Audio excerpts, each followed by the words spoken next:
Merhaba, ben Evrim. İstanbulluyum ama Şangay'da çalışıyorum. Öğretmenim ben.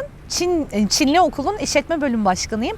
Hem işletme öğretiyorum hem ekonomi öğretiyorum. Bir yandan seyahat ediyorum. Öğretmen olunca hem kış hem yaz tatilleri oluyor. Bir yandan da seyahat ederken paylaşıyorum da. While Traveling Blog diye bir blogum var. Bir yandan da asıl önemli olan da şu zaten. Seyahat ederken kendi işimi kurmaya başlıyorum. İsmi Expat Neighbors, yani bizim bildiğimiz komşuluk.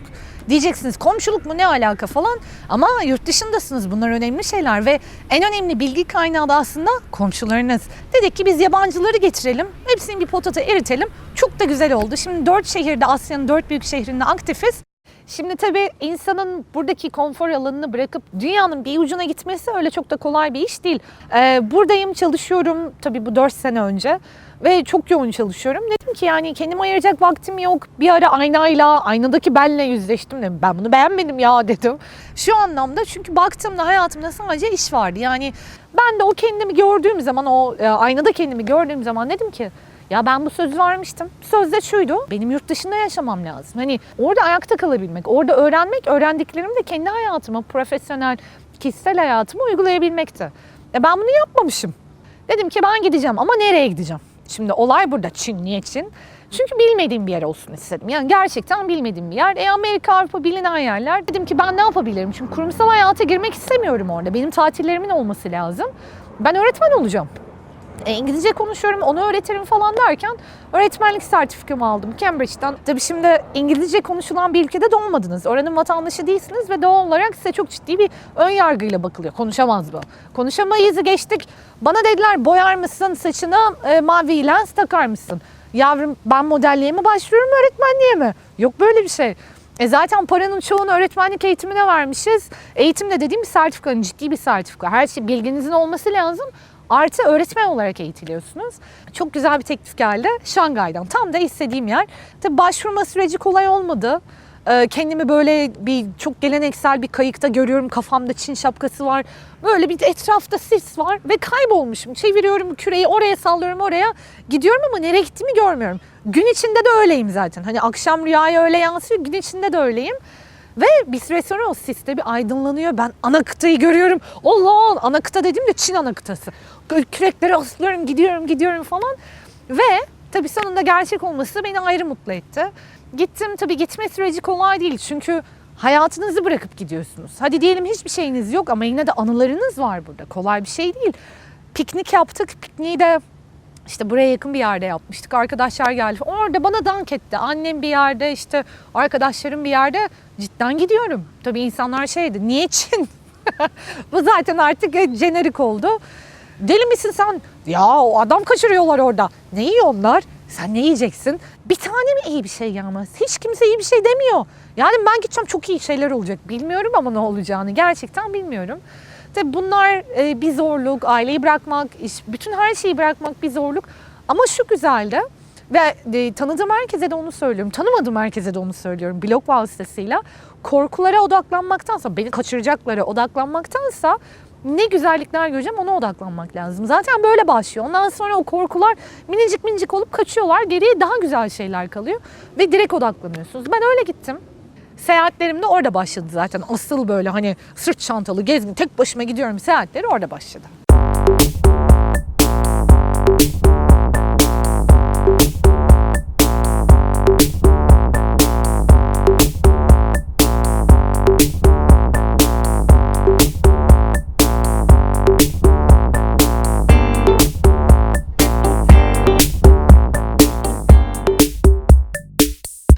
Tayland'dan ilk başladım. Kamboçya, Vietnam, Japonya, Kore, Tayvan. Tayvan Çin gibi ama da değil de tabii. Hong Kong, oradan işte gittim, daha aşağıları gezdim falan. Daha Endonezya'ya gidemedim ama. Filipinlere gittim, bayıldım yani. Harika. Geçtiğimiz kış yine aldım sırt çantamı, çıktım. Nereye gidiyorum? Hep komşu ülkeler gezilir ya. Çin'e de ben fark etmişim. Çok gezmemişim Çin içinde, dedim. Olmaz böyle şey. Nereye gittim? Yunan'a. Yani Çin'in güneyindeki eyalete gittim. En güzel eyalet. Oranın da başkenti Kunming. Gittim, çantamı koydum hostele, gideyim şehri keşfedeyim. En güzel yerler, Çin'in en güzel yerleri aslında parklar. Niye?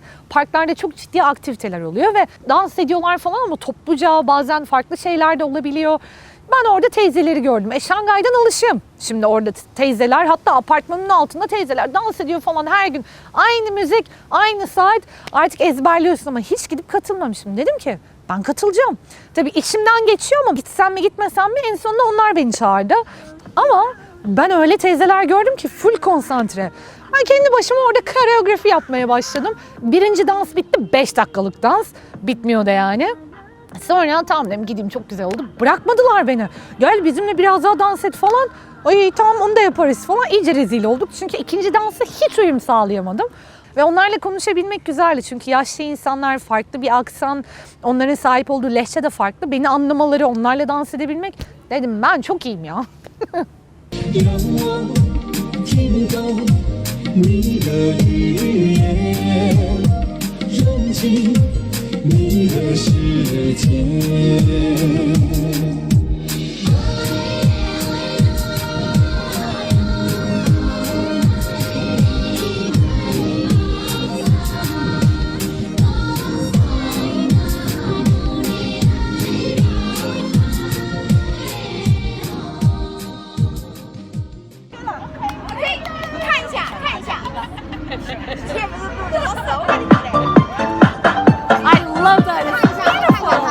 Güney'de de en büyük pirinç tarlalarından biri var. Yuanyang diye bir yer. Harika, resimleri inanılmaz her yerde.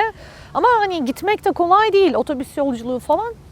Bir gün önceden de konuşuyorum annemle. Annem diyor ki yeter ama gezdin, hani artık git geri dön falan. Şangay'a git, güzel orası. Yok diyorum, gezeceğim ben. Keşke dinleseymişim. Hiçbir yer ayarlamamışım. Yani ne kılacak yer ayarlamışım. Nerede fotoğraf çekilecek hiçbir şey bilmiyorum. Otobüsteki bir aile, tek mi geziyorsun? Evet, yer ayarladım mı? Yok. Onlar bana ev buldular. İlk gün çok güzel drone'la böyle gün batımını yakaladık ama öyle bir nasıl kalabalık.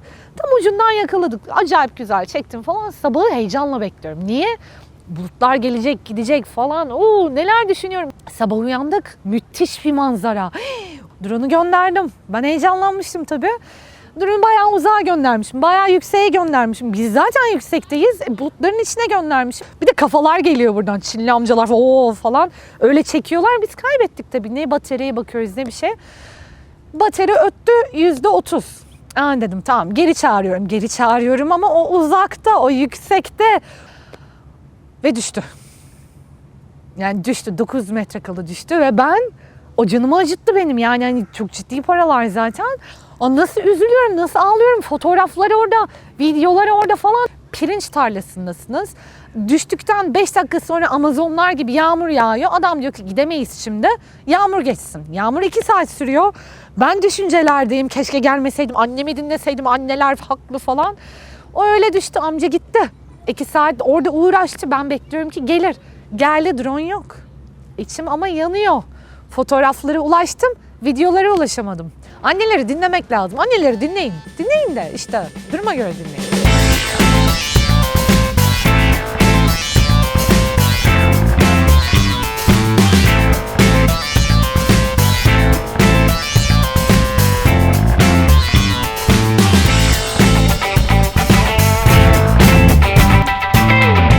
Hayvanları seviyoruz.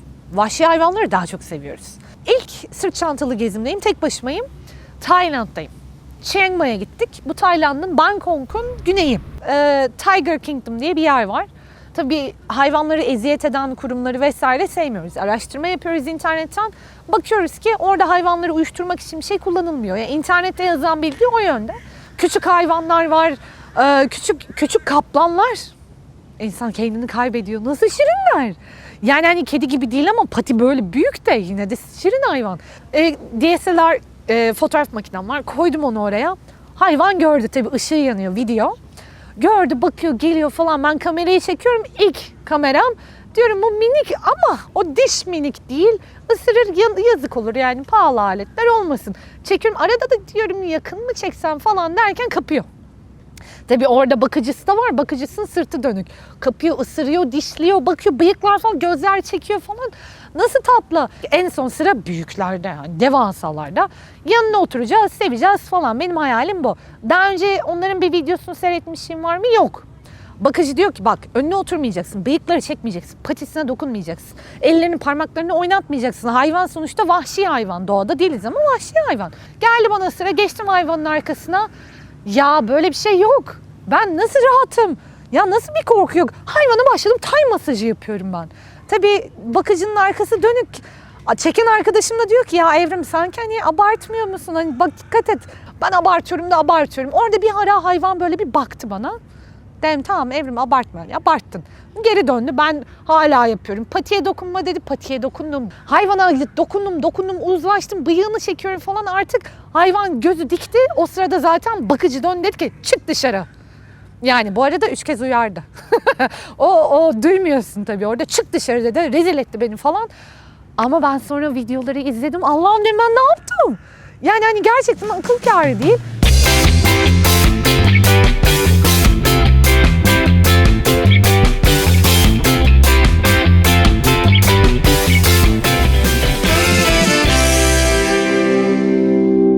Şimdi şöyle bir şey var. Öğretmenim, geziyorum.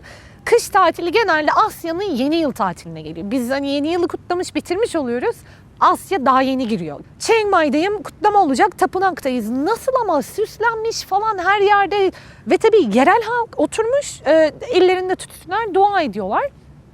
Arada çok fazla yabancı yok, ben geçiyorum falan. Derken ben ilerliyorum, çekiyorum, onu çekiyorum. Ama nasıl böyle dakikada 1000 fotoğraf falan çekiyorum, arada video çekiyorum falan.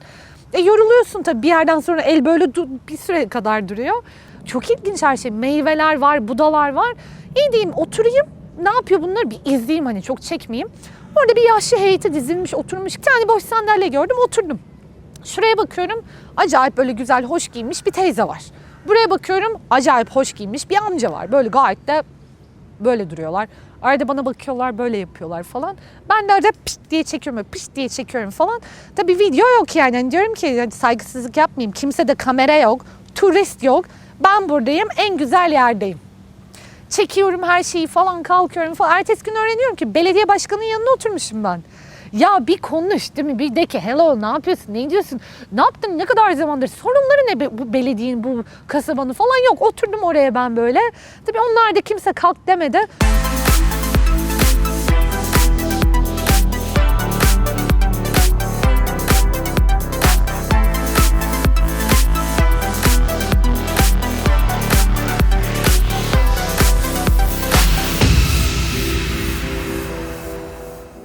Vietnam'da ben aslında Nha Trang'a gittim. Şimdi bir sürü şehirden sonra Nha Trang'a gittim ve orada kaldım. Bir kafedeyim, arkadan gülme sesleri geliyor. Gençler böyle eğleniyor falan. Benim moralim bozuk. Onlar eğleniyor. Ben böyle bir tip bakıyorum bunlar ne falan derken çok şeker geldiler bana. Şey dedim hello, merhaba ne yapıyorsunuz falan laf attım. İyi ki de atmışım. Nasıl kaynaştık? Üniversiteli gençler konuşuyoruz. Ne yapıyorsun? Ne diyorsun? Sen burada tek misin? Vay burada mı kaldım? Çok kötü burası falan diyorlar ama hani turist anlamında çünkü yok. Herkes gitmiş. Başka yerlere gitmişler.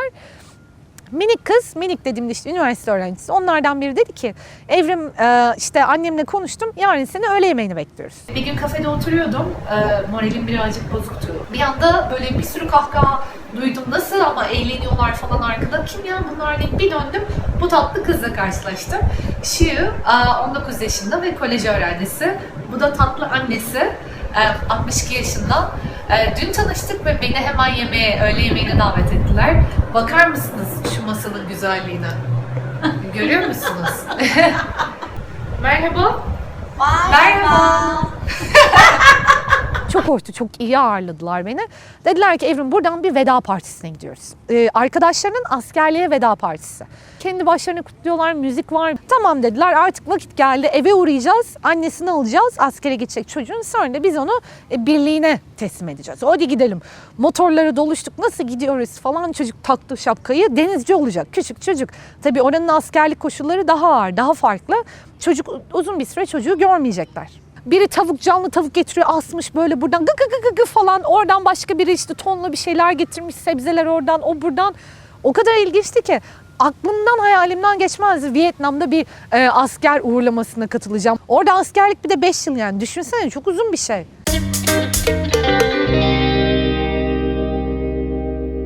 Çin'de yemek yeniyor mu? Çin'de işte köpek mi yiyorsun, maymun mu yiyorsun falan. Çin'de her şey yeniyor ama öyle de hani iştahlı yiyenleri görmedim. Şimdi benim Çin'deki yemek kültürüne alışmam kolay olmadı. Gittim ne yaptım? O kokan tofu var ya, onun yanında ev tuttum. Ben buna alışacağım yani. Hiç kolay olmadı. Alışveriş yapacaksınız, mutfak alışverişi. Şimdi iki tür market var. Birincisi çok pahalı marketler, süpermarketler. Tamam güzel ama yani orada bir de yaşamak var. Ben oraya gitmişim, benim bütçem az falan. Bir de ıslak pazar dedikleri wet market var. Oraya gidiyorsunuz, her şey ıslak. Her şey yerde. Hani görüntüler o kadar iç açıcı değil ki ama bir o kadar da ucuz. Şimdi bir yandan ucuz var, bir yandan iştah mı açılıyor, kapanıyor. O durumu düşünüyorsunuz. O yüzden hani bunlara dikkat etmekte fayda var. Ben gidiyorum yerel pazardan alıyorum. Daha güzel. Oh, kokuları çekiyorum içime. Ben alıştım ona. Alışmayan arkadaşlar var. Yurt dışına sırt çantalı seyahat ettiğinde gidiyorum amcaya, diyorum ki tezgahta yemek yapıyor. Ben yapabilir miyim? Tabii önce izliyorum. Yapıyorum ediyorum, arada izin veriyor falan böyle. Gidiyorum satışta yapıyorum. Oo gel amca gel, kim istiyor falan. Tezgahı kirletiyorum, amcaya geri veriyorum. Amca yaptım işte, al satışta getirdim. Adam da getirdim, sen temizle. O Çin'de çok işe yaramıyor. Çin'de vermiyorlar tezgahı size. Niye ki falan diye bakıyor. Ya diyorsun ben yapacağım sana. Sen dinlen, satışı da yaparım. Ama birazcık tecrübe etmek, orada hani video çekmek, bir deneyimlemek. Onu daha başaramadık, onu da başaracağız inşallah. Kamboçya'dayım, Koh Rong'a gidiyorum. Acayip güzel bir ada, ıssız falan, harika. Çok da araştırma yapmamışım. Gittim, işte ağaç evde kalıyoruz. Ağaç ev kilitlenmiyor, camı kilitlenmiyor, kapısı kilitlenmiyor. Acayip rüzgar alan bir ada, sürekli esiyor da esiyor. Yatıyorsunuz, rüzgar yiyorsunuz. Kalkıyorsunuz, rüzgar yiyorsunuz. Yetmiyor. Diyorsunuz ki ben bütün gün teknede olacağım, o adaya gideceğim. Gidiyorsunuz, o rüzgarı yiyorsunuz. Bir de çok ucuz yemekler geliyor. O $1 mı yiyelim falan derken mide bozuluyor. Ateşim çıkıyor. Ben orada hastalanıyorum ve hani seyahat ederken hastalanmak da öyle çok keyifli değil. Gidip yatasım geliyor. Yatamıyorum. Çünkü evde her yer zaten ağaç ev. Rüzgar geliyor gidiyor falan. Diyorum bari hani ne yapsam ne etsem derken işte giriyorum bir kafeye. Orada Özlem Tekin şarkıları çalıyor. Diyorum nasıl falan derken Türk çıkıyor bunlar. Orada da o hostelin sahibi adamın işte Bora Bey'in annesi orada. Müzeyyen teyze. Diyorum, anlatıyorum ben hastayım şöyle derken imam bayıldı var yapayım falan. Diyorum ne? Bayılacağım, hani imam bayıldı mı? Pilav var, imam bayıldı var, o var, bu var falan. Hani ben artık şeydeyim, hani öldüm, ne oldu, bir şeyler oluyor. Getirdi Müzeyyen teyze, Allah'ım inanamıyorum. Yani bambaşka bir yerdesiniz, hastasınız. Hani doktor ayağınıza gelmiş gibi. İstemiyorsunuz, ilaç falan istemiyorum. Bu benim istediğim tek şey. Ve orada yiyorsunuz. Nasıl iyi geliyor. Hani isteseniz o kadar olmaz. Müzeyyen teyzeciğim selamlar.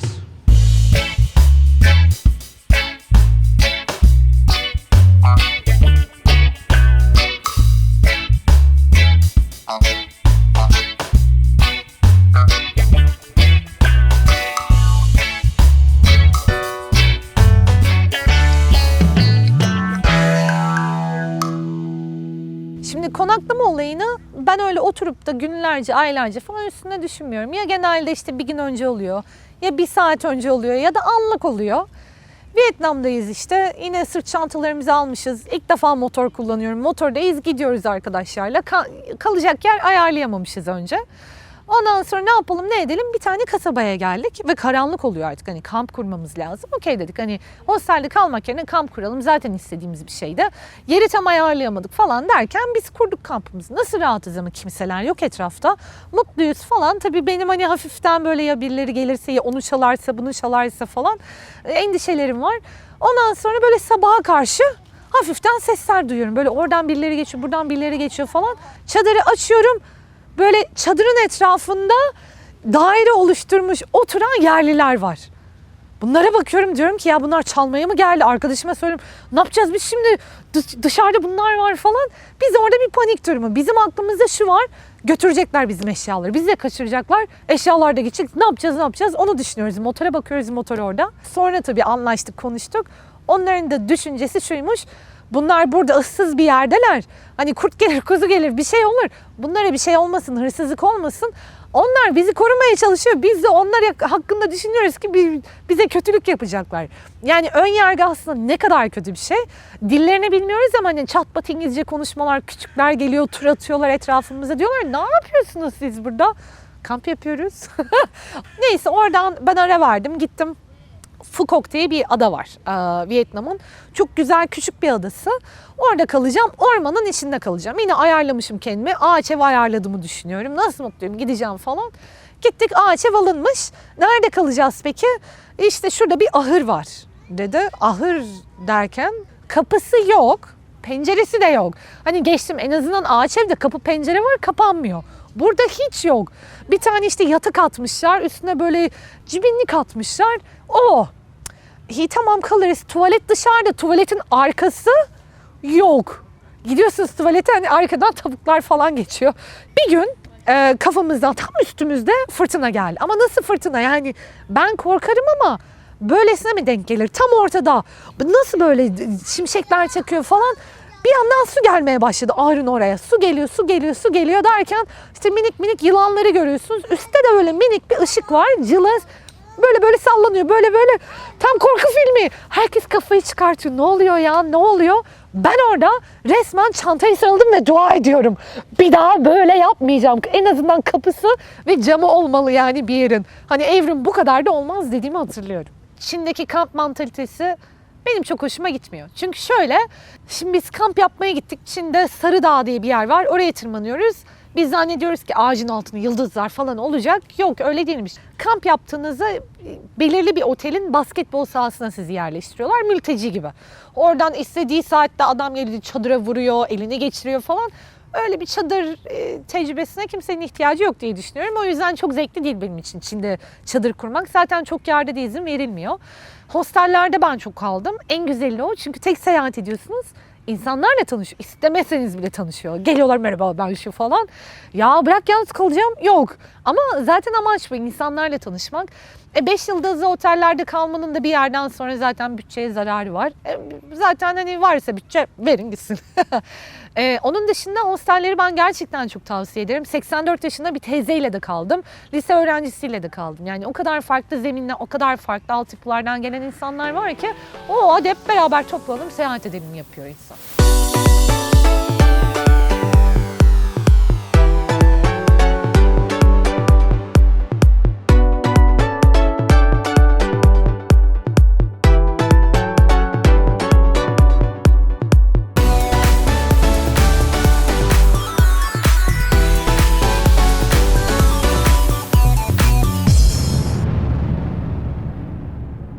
En soğuk yere gittik. Çin'in en soğuk yerine. Harbin -30, hatta bazen -60'lara kadar varıyor. Biz onu görmedik, şanslıydık, yoksa ben burada olamazdım bugün. Harbin'de kışın çok önemli bir buz festivali var. Geliyor dünyanın her yerinden artistler ve buzdan heykeller yapıyorlar. En güzeli de akşam, çünkü o buzdan heykeller ışıklandırılıyor. Dünyanın her yerinden insanlar geliyor onu ziyaret etmek için. Keşke bizim karşımızda da öyle bir şey olsa, çok isterim yani. Gittik biz Harbin'e ama 7-8 kat giyiniyoruz. Ben onu giymişim, pantolonu giymişim, kayak pantolonunu giymişim. Üstüne boyunlu 2 tane, oradan onu falan, hareket edemiyorum, böyle kollar gitmiyor artık. Dışarı çıktık. Nasıl buz anlatamam. Buz parkına gittik sabah. Parka girmeden önce orada donmuş bir nehir var. Simitler var. Simitlerle sizi çekiyorlar. Hani denizde oluyor ya, bananadır işte hani o simitler. Önde de 4x4 çekiyor sizi. Beni en arkaya oturttular. Hiç memnun kalmadım. En önle en arka çok rüzgar alıyormuş. Ya rüzgar ne? Böyle bir rüzgar yok.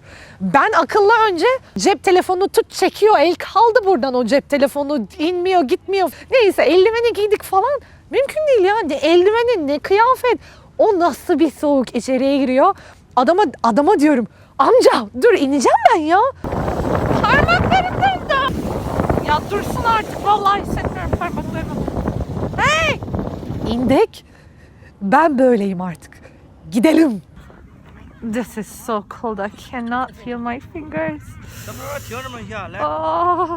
Şimdi benim tabii ilk sırt çantalı seyahatimin hikayesi ilginç. Ben ne çanta hazırlamaya bakmışım, ne nasıl hazırlanır, ne konulur, ne konulmaz bakmamışım. Ya ben ne ihtiyacım olanı alacağım.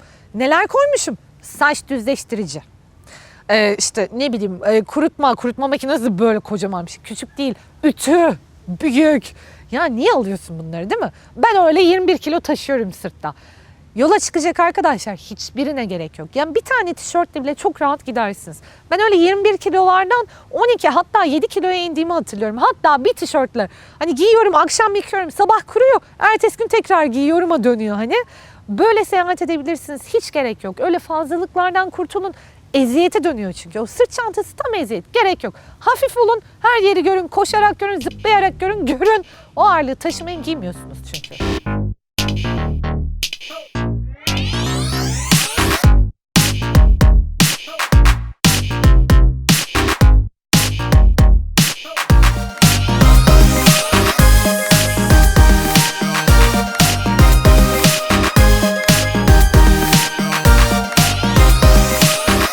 Şimdi ucuz uçak biletleri genelde çok absürt saatlere denk geliyor. Başka bir yere gidiyorsunuz, bilmediğiniz bir coğrafya, varıyorsunuz sabahın 2'si 3'ü. Hemen dışarı çıkmak bazen çok güvenli olmayabiliyor. Bir de kadın başına dikkat etmek lazım. Ben şu an şöyle yapıyorum, havaalanında konaklıyorum. Eğer bildiğim, güvenliğim hani bilmekten değil de bakıyorum kamera var, güvenlik görevlisi var, birkaç insan var, uyuyanlar var, tamam ben de kalıyorum. Ben araştırmadan yola çıktım. Çantamı hiç araştırmadım. Ne koyacağım içine hiç bilmeden gittim. O anlamda aslında araştırmak güzel çünkü gereksiz zahmetlerden kurtarıyorsunuz kendinizi. Araştırın, bilin, öğrenin. Bu anlamda ben de bilmeden yaptığım şeyleri hani deneyimliyorum ve onları da blogumda yazıyorum. While Traveling diye bir blogum var. Hem İngilizce hem Türkçe yazıyorum. Çanta hazırlamakta, yurt dışında, hikayelerde her şeye değiniyorum orada. O anlamda aslında sizin de çok faydalanacağınız bir kaynakça sunuyorum. Ben de şu an yavaş yavaş okumaya başladım. Okumadan olmuyor çünkü. Ama şuna da çok fazla inanmıyorum. Ya ben korkuyorum. Korkmayın. Araştırma yaptığınızda aslında bir anlamda korkularınız da artacak. Çünkü okuyacağınız şeylerin arasında ona dikkat edin, buna dikkat edin, şuna dikkat edinler de var. Edin tabii ama çok da abartmayın. Dediğim gibi korkuyu bir kenara bırakın. O göreceğiniz güzelliklere odaklanın. Onlar sizi zaten cesaretlendirecek. Yoksa ona dikkat et, buna dikkat et. Adam var, şu var, o var, kedi var, kapar, aslan var. Gereksiz. Yola çıkın. Şimdi şuna da dikkat çekmek istiyorum. Genelde şöyle bir algı var. İşte işimden atıldım da, işimi bıraktım da, eşimden de şöyle de böyle hani bir şeyi bırakıp yola çıkmak sanki bir molaymış gibi, bir araymış gibi hep gösteriliyor. Olabilir, doğru. Bunda bir yanlışlık yok. Ama akıllarda da şu oluyor. Peki sonra? Tam seyahat ediyorsun. Peki sonra? Hep bunu görüyorum. Kötü bir şey değil ama şunu da vurgulamak lazım. Seyahat ederken sürdürülebilir bir hayat yaratmak zor bir şey değil. Kim yaratacak? Komşular değil. O bu değil yani. Hani kendinizin hareket ediyor olması lazım. O yüzden diyorum yurt dışında gördüğünüz bu da yapılabilir, o da olabilir tarzı fikirleri aslında hayatınıza odaklayıp işte bir başka işte çalışmak da olabilir, kendi işinizi başlatmak da olabilir, bununla ilgili bir projeye adım atmak da olabilir, onu büyütmek de olabilir. Onu yaptığınız zaman o seyahat sürdürülebilir bir hayat şekline dönüyor ve ara gibi değil de bu zaten benim hayatıma dönüyor aslında ve böyle aslında daha rahat oluyor. Çünkü insanlara açıklamak zor. Bıraktım her şeyi, gittim geldim. Şimdisi daha zor oluyor. Halbuki ya bu benim hayatım, gideceğim geleceğim, yine seyahat edeceğim. Bu böyle oluyor. Demek daha kolay. Sizin için de daha kabul edilebilir. Aile için de daha kabul edilebilir bir düzey oluşuyor. Yapılabilir. Ben yaptım, siz de yapabilirsiniz.